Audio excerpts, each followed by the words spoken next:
سالانہ شرح نمو 0.4 بتایا گیا ہے. ممکن ہے چند دنوں میں کوئی اشاریہ کے نیچے کچھ اعداد و شمار میں اوپر نیچے وہ کر سکیں، لیکن پاکستان کی تاریخ میں آج تک جی ڈی پی گروتھ کو 0 سے نیچے چلا جانا، منفی ہو جانا، اس کی کوئی مثال موجود نہیں ہے.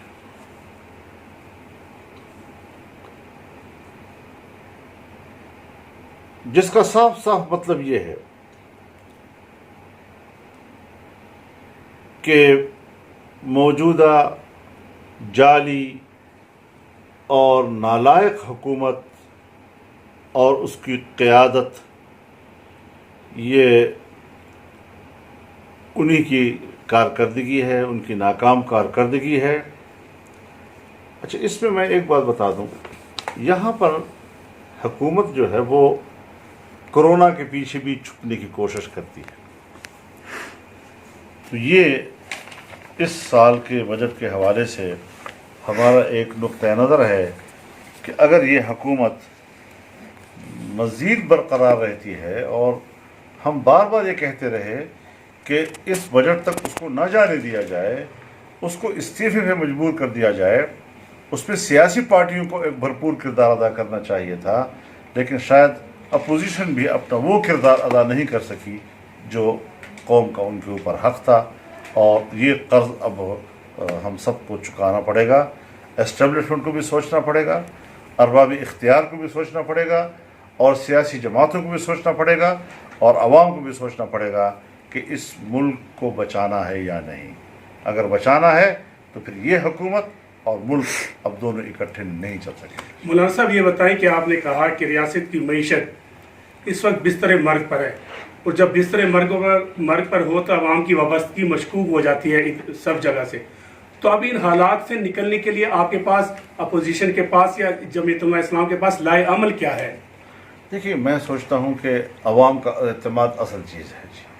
عوام کا اعتماد تب ہوگا جب آپ اس کے ووٹ سے حکومت بنائیں گے، جب ووٹ چوری نہیں ہوگا، جب اس کا مینڈیٹ چوری نہیں ہوگا، اور ایک صاف ستھری شفاف قسم کی ایک نمائندگی کا حق قوم کو ملے گا، تو پھر جا کر لوگوں کا اس پہ اعتماد بھی ہوگا، اور وہ حکومت بھی خود اعتمادی کے ساتھ اپنے فیصلے کر سکے گی.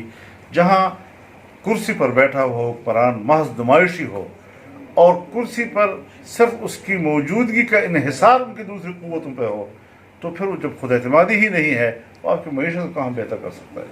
مولانا صاحب یہ فرمائیے گا کہ جب آپ نے احتجاج کی کال دی، یہاں پر اسلام آباد میں آئے، تو دونوں بڑی سیاسی جماعتیں بظاہر تو ساتھ تھی لیکن دلی طور پر ساتھ نہیں تھی، اور وہ عین ٹائم پہ پیچھے بھی ہٹ گئی، اور انہوں نے اپنے جو مقاصد تھے شاید وہ حاصل کر لیے.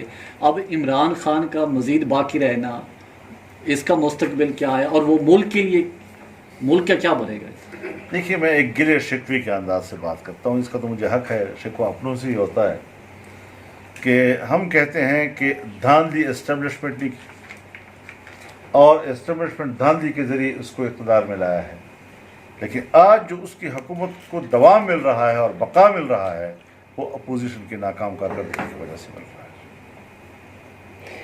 مولانا صاحب، آپ کا جو ملین مارچ تھا یقیناً پورے پاکستان میں بہت کامیاب رہے ہیں، کافی تعداد میں لوگوں نے اس میں شرکت کی. کافی یہ باتیں ہو رہی تھی کہ جب اسلام آباد آئیں گے تو شاید اس وقت تک واپس نہیں جایا جائے گا جب تک عمران خان کو ہٹایا نہیں جائے گا.